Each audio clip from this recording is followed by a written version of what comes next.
CMM কোর্টের 17 নম্বর আদালত জনাব আরিফুল ইসলাম স্যারের আদালতে শাহবাগ থানার সন্ত্রাস বিরোধী আইনে সাবেক সচিব জনাব ভূঁইয়া মোহাম্মদ শফিকুল ইসলাম সাহেবকে উপস্থাপন করা হয়।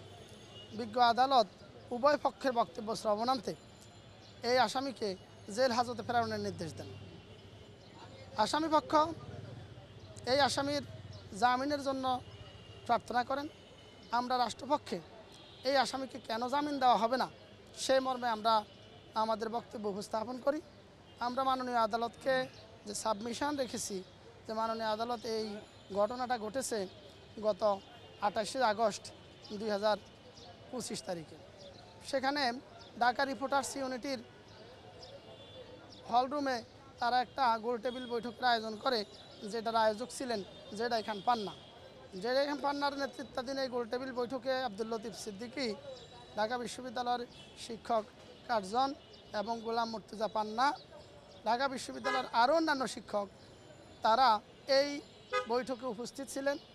এই বৈঠকটা হচ্ছে সন্ত্রাস বিরোধী আইনের বর্তমান ডক্টর মোহাম্মদ ইউনুস সাহেবের নেতৃত্বাধীন সরকারকে উৎখাতের জন্য তারা সশস্ত্র সংগ্রামের বিকল্প নেই বলে বক্তব্য রেখেছেন।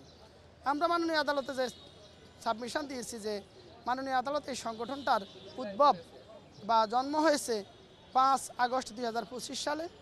এই 5 আগস্টে কেন তাদের এই সংগঠনটার জন্ম হলো?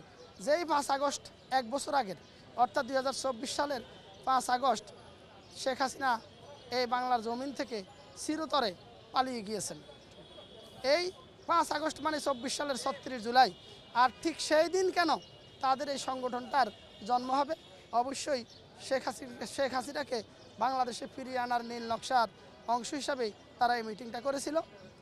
আমরা এটাও বলেছি যে এই সংগঠনটা কেন 1 আগস্ট বা 10 আগস্ট বা 15 আগস্ট বা 17 মার্চ তারা গঠন করে নাই। 5 আগস্ট পালিয়ে যাওয়ার দিন আবার ফিরিয়ে আনানোর জন্য এবং ডক্টর ইউনুস সাহেবের নেতৃত্বাধীন সরকারকে উৎখাত করার জন্য এই সংগঠনটা একটা সন্ত্রাসী সংগঠন, যে আদলে বিশ্বে বল 71, বল 17 এবং অর্গানাইজেশন 17 নামে ইসরায়েলের এবং ইউকের 2টা সংগঠন আছে।